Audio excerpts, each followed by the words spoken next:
Hello दोस्तों, मैं अपर्णा राजन channel में आपका स्वागत है। इधर कुछ दिनों से मैं कुछ इन्फॉर्मेटिव लेक्चर्स डाल रही हूँ अपने स्टूडेंट के रिक्वेस्ट पे, और उनके काफ़ी अच्छे रिव्यूज़ मिले हैं, मुझे काफ़ी अच्छे व्यूज़ मिले हैं और बच्चे बोल रहे हैं कि कुछ नई चीज़ें बताने के लिए। तो आज मैं कवर करूँगी डायबिटीज़। डायबिटीज़ क्या होता है, ये आजकल शायद ही कोई ऐसा है जिसको ना पता हो, क्योंकि डायबिटीज हर चौथे घर में किसी न किसी को है और हिंदुस्तान बिल्कुल डायबिटीज का हब बन चुका है। लेकिन अब अगर कोई बीमारी हो जाती है तो उसको घबरा के या उससे ऊब के उससे डर के भाग नहीं जाना है, हमें उसको फेस करना है और उसके साथ जीना है। तो डायबिटीज के बारे में जो मेन मोटी मोटी चीजें हैं वो आज आप लोगों को बताऊंगी। पहली चीज, डायबिटीज है क्या? What is diabetes?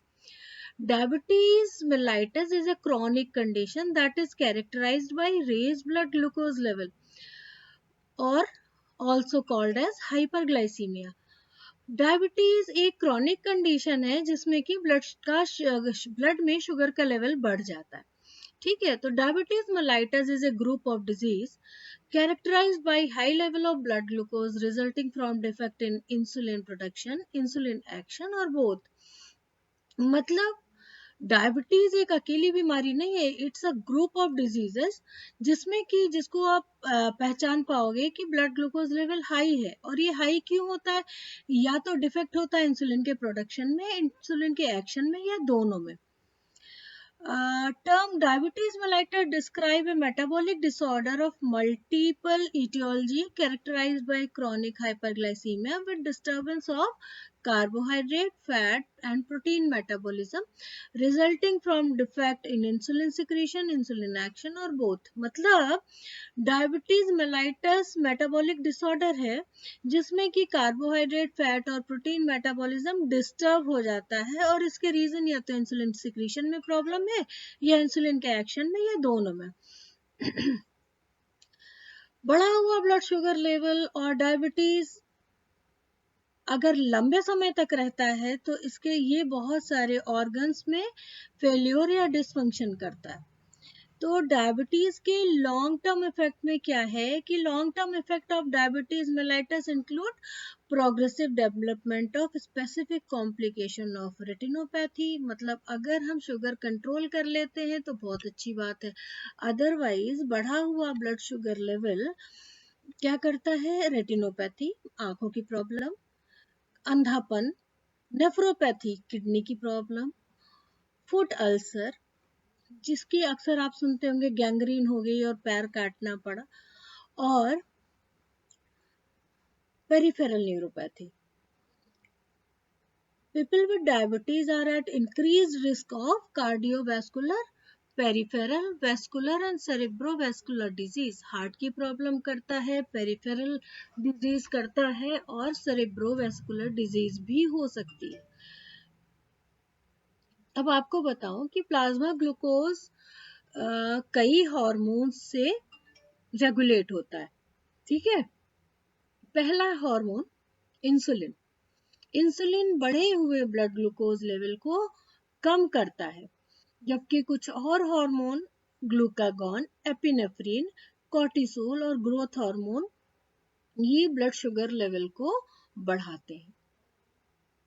ठीक है, तो इंसुलिन को रेगुलेट करने के लिए सबसे बड़ा जो इंसुलिन का ब्लड ग्लूकोज लेवल को कम करने में इंसुलिन का बहुत बड़ा रोल है। अब देखें क्लासिफिकेशन ऑफ डायबिटीज में, डायबिटीज दो तरह से की होती है, type 1 diabetes mellitus and type 2 diabetes mellitus. Type 1 diabetes mellitus में क्या होता है? It is due to insulin deficiency and formerly known as type 1 या इंसुलिन डिपेंडेंट डायबिटीज मेलाइटस या जुवेनाइल ऑनसेट डायबिटीज मेलाइटस। ठीक है, इसको टाइप 1 कहते हैं या इंसुलिन डिपेंडेंट डायबिटीज मेलाइटस और जुवेनाइल ऑनसेट डायबिटीज मेलाइटस। जबकि type 2 diabetes is a combined insulin resistance and relatively deficiency in insulin secretion. इसमें क्या होता है कि इंसुलिन बनता तो है लेकिन उसका रेजिस्टेंस हो जाता है या डेफिशिएंसी हो जाती है उसके सिक्रीशन में, और इसको टाइप 2 डायबिटीज कहते हैं या non insulin dependent diabetes mellitus कहते हैं, और एडल्ट ऑनसेट डायबिटीज मेलाइटस। एक और तीसरी तरह का होता है जो कि कहलाता है gestational diabetes mellitus. Gestational diabetes mellitus कब होता है? जो प्रेगनेंसी के दौरान होता है और ये आफ्टर प्रेगनेंसी खत्म हो जाता है। ठीक है, हार्मोनल इम्बैलेंस होते हैं तो जेस्टेशनल डायबिटीज हो जाता है, जीडीएम कहते हैं इसको शॉर्ट फॉर्म में। और एक और तरह का है other type is secondary diabetes mellitus. अब इटियोलॉजी ऑफ टाइप 2 डायबिटीज में क्या है कि दो रीजन हो सकते हैं। इम्पेयर्ड इंसुलिन एक्शन, मतलब इंसुलिन का एक्शन इम्पेयर्ड है। ठीक है, तो उससे क्या होगा कि ग्लूकोज का लेवल बढ़ जाता है ब्लड में, और क्या करता है कि जो टारगेट ऑर्गन्स है वहां तक नहीं पहुंच पाता। और दूसरा रीजन होता है beta cell. Beta cell islet of Langerhans के होते हैं जो इंसुलिन को बनाते हैं। तो बीटा सेल के डिसफंक्शन या डेथ की वजह से होता है और इसकी वजह से इम्पेयर्ड इंसुलिन सिक्रीशन हो जाता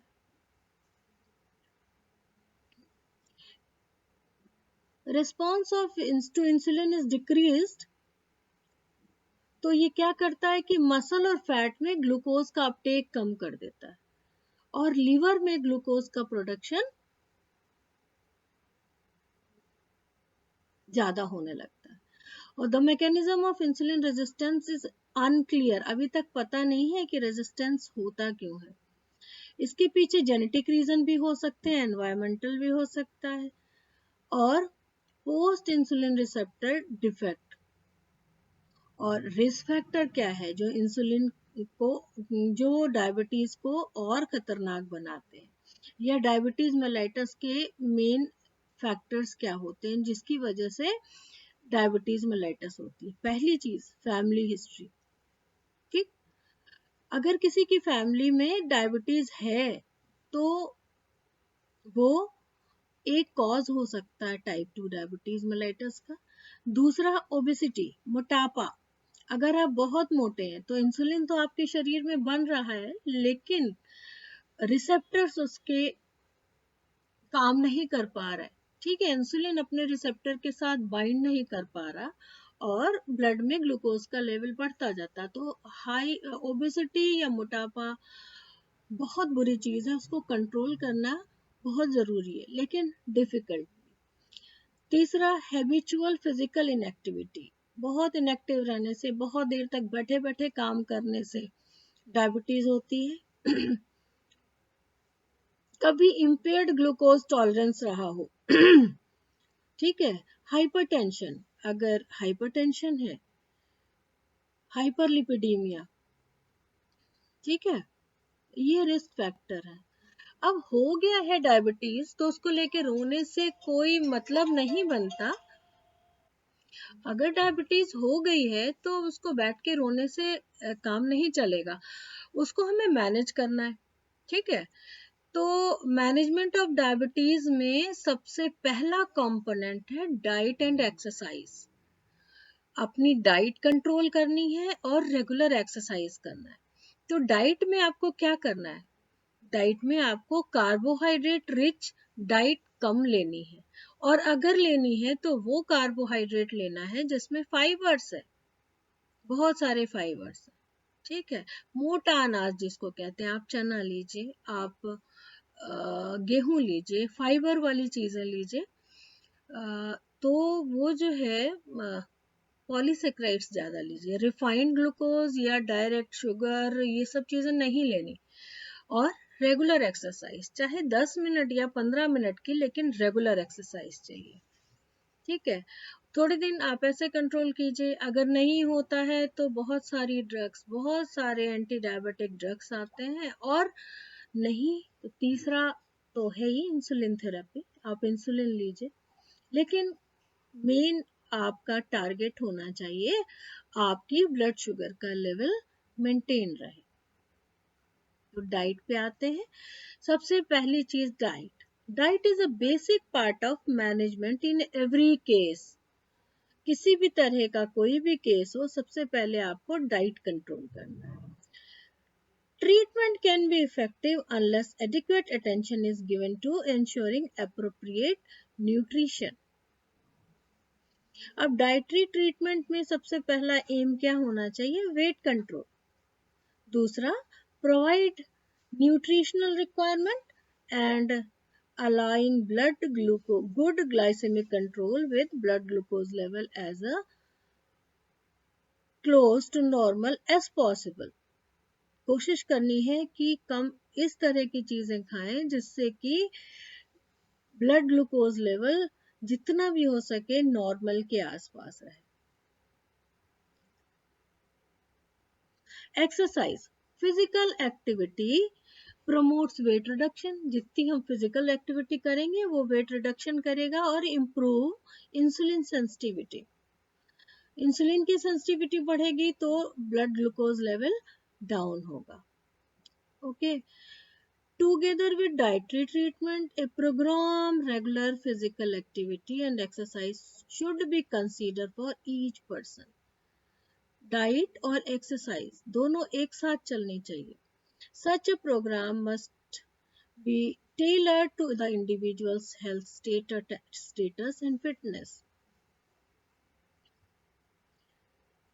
इसलिए लोगों को एजुकेट करना बहुत ज़रूरी है कि हाइपोग्लाइसीमिया भी हो सकता है। हाइपोग्लाइसीमिया मतलब शुगर का लेवल, अगर आप लगातार एक्सरसाइज कर रहे हैं, डाइट बहुत ज़बरदस्त कंट्रोल कर रहे हैं, आप ड्रग्स ले रहे हैं, तो ये हाइपोग्लाइसीमिया कॉज कर सकता है। और हाइपोग्लाइसीमिया के अपने साइड इफेक्ट्स हैं। अब ओरल एंटी डायबिटिक ड्रग्स आते हैं बहुत सारे, और इंसुलिन थेरेपी। ओके, तो अब हमें जब है और कंट्रोल करना है तो सबसे पहले हमें सेल्फ केयर करना है। Patient should be educated to practice self care. सबसे पहले पेशेंट को एजुकेट करना है कि अपनी केयर हम खुद कैसे करें। This allows the patient to assume responsibility and control of his or her own diabetes management. इसमें सबसे पहले पेशेंट को समझाना है कि आप अपना ब्लड शुगर कैसे कंट्रोल कर सकते हैं। और self care includes blood glucose monitoring. Regular blood sugar level आपको मेजर करना है। बॉडी वेट मॉनिटरिंग, बॉडी का वेट मॉनिटर करना है। फुट केयर, पैरों का विशेष ध्यान रखना है, क्योंकि पैर में ब्लड सप्लाई सबसे कम होती है। तो वहां पे अगर छोटा सा घाव भी हो गया, छोटी सी चोट भी लग गई, तो उसको हील होने में बहुत टाइम लगता है। और अगर ध्यान न दिया जाए, प्रॉपर ट्रीटमेंट न हो, तो वहां पे गैंग्रीन बनने के चांसेस होते हैं और उससे फुट एम्पुटेशन करना पड़ सकता है। पर्सनल हाइजीन, हाइजीन का बहुत ध्यान रखना होगा, क्योंकि डायबिटिक में फंगल इन्फेक्शन ज्यादा होते हैं। हेल्दी लाइफस्टाइल, डाइट और फिजिकल एक्टिविटी मेंटेन रखनी है। कोशिश करना है कि हमारा control, blood sugar level control है कि नहीं। और स्टॉप स्मोकिंग, स्मोकिंग जानलेवा हो सकती है, तो इन स्मोकिंग को स्टॉप करना है। Okay, thank you. That was a brief introduction और अबाउट द डायबिटीज। डिटेल में हम कार्बोहाइड्रेट मेटाबॉलिज्म बताएंगे, तब बताएंगे कि शुगर का क्या रोल है डायबिटीज कॉज करने में। Okay, see you later and bye bye.